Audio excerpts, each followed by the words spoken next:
Apakah kalian tahu pubertas itu apa?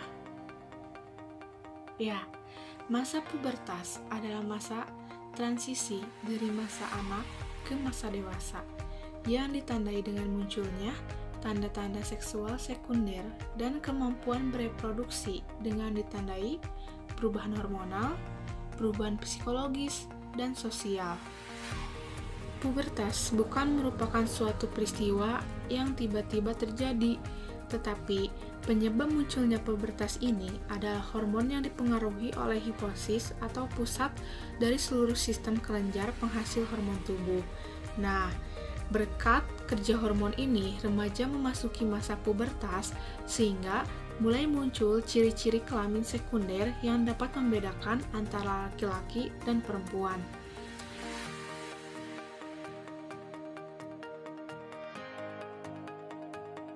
Ciri pubertas. Ciri-ciri fisik anak yang memasuki masa pubertas menurut Susanto tahun 1996. Yang pertama, kelenjar pada anak laki-laki mulai menghasilkan cairan yang terdiri atas sel-sel sperma, dan bagi anak perempuan, kelenjar kelaminnya mulai menghasilkan sel telur. Untuk yang kedua, anak laki-laki mengalami mimpi basah, sedangkan perempuan mengalami menstruasi. Untuk selanjutnya, yang ketiga, tubuh mulai berkembang sehingga tampak pada anak laki-laki dadanya bertambah dengan otot-otot yang kuat, dan anak perempuan pinggulnya mulai melebar.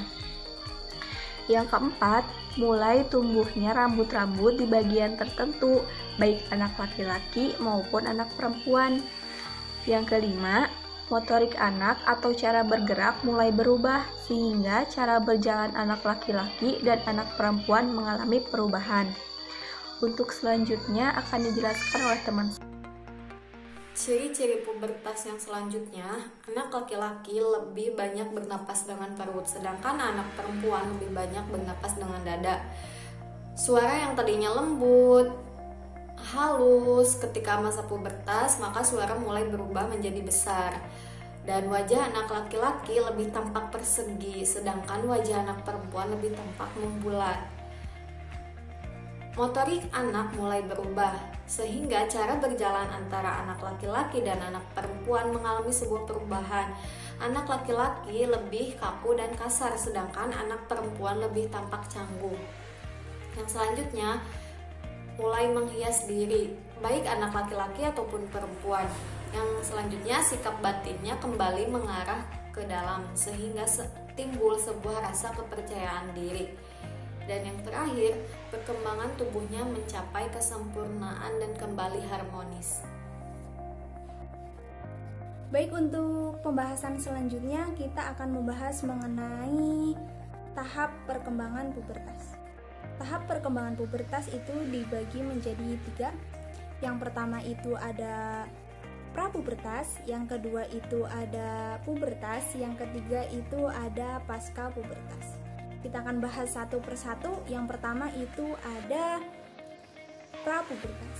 Prapubertas pada periode 2 tahun sebelum pubertas, di mana anak pertama kali mengalami perubahan fisik yang menandakan kematangan seksualnya. Yang kedua itu ada pubertas. Pubertas ini merupakan titik kematangan seksual pada anak. Contohnya, pada anak perempuan itu akan mengalami menstruasi, kalau anak laki-laki akan mengalami mimpi basah. Nah, untuk yang terakhir itu ada pasca pubertas. Ini pada periode 1 sampai 2 tahun setelah pubertas, di mana anak itu pertumbuhan tulangnya itu telah lengkap dan fungsi reproduktivitasnya itu telah cukup baik. Ketika anak sudah memasuki masa pubertas dan mulai memasuki usia remaja, maka akan terjadi sejumlah perubahan pada sistem organ reproduksi. Oleh sebab itu, penting sekali bagi remaja untuk mendapatkan informasi yang tepat mengenai kesehatan organ reproduksi dan hal apa saja yang berpengaruh terhadap organ reproduksi. Lalu, bagaimana cara menjaga organ sistem reproduksi? Berikut adalah cara-cara yang bisa dilakukan untuk menjaga organ sistem reproduksi. Hal yang pertama yang harus dilakukan untuk menjaga organ sistem reproduksi yaitu dengan minum air yang cukup. Dilansir dari headline, asupan cairan yang cukup bisa mencegah berbagai terjadinya gangguan pada organ sistem reproduksi.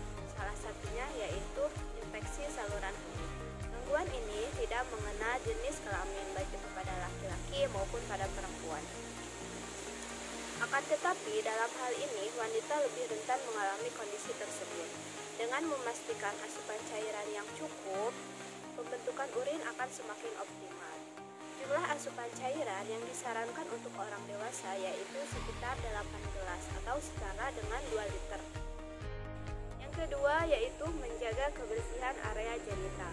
Organ genital adalah bagian sistem reproduksi yang terlibat langsung dengan dunia luar, sehingga virus, kuman, dan bakteri bisa masuk dan berjauh melalui saluran kemih dan bagian tubuh lainnya.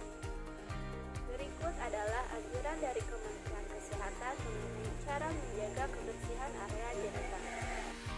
Yang pertama adalah gunakan handuk yang kering, bersih, lembut, dan tidak lembab. Yang kedua, pilih celana dalam dengan bahan yang mudah menyerap cairan. Yang ketiga, ganti celana dalam minimal 2 kali dalam sehari. Yang keempat, untuk wanita setelah buang air kecil, bersihkan alat kelamin dari depan ke belakang agar kuman dan bakteri dari anus tidak terbawa masuk ke organ reproduksi. Untuk pria, sunat atau hitan bisa meminimalisir terjadinya kanker penis dan penularan infeksi seksual. Cara menjaga organ sistem reproduksi berikutnya yaitu dengan rutin berolahraga. Rutin berolahraga bisa memberi efek positif bagi kesehatan reproduksi pria maupun wanita. Pada pria, dengan rutin berolahraga bisa membantu mengatasi disfungsi ereksi dan meningkatkan proses pembentukan sperma atau spermatogenesis. Sedangkan pada wanita, dengan rutin berolahraga bisa membantu berbagai masalah yang terjadi ketika haid, seperti kram atau nyeri perut. Berikutnya yaitu menghindari kebiasaan merokok dan mengonsumsi alkohol. Dua hal ini bisa berdampak serius pada kesehatan organ reproduksi. Pada wanita, rokok dan alkohol bisa menyebabkan ketidakseimbangan hormon estrogen dan progesteron, nyeri haid, serta mempercepat gejala menopause. Sedangkan pada laki-laki, kebiasaan merokok dan mengonsumsi alkohol bisa menyebabkan impotensi atau disfungsi ereksi, serta penurunan hormon testosteron dan tingkat kesuburan. Berikutnya yaitu dengan tidur yang cukup. Tidur adalah waktu tubuh untuk mengembalikan fungsi terbaiknya, termasuk organ sistem reproduksi. Menurut sebuah publikasi di Perpustakaan Kedokteran Nasional Amerika, kurang tidur bisa menyebabkan ketidakseimbangan hormon, baik itu pada pria maupun pada wanita.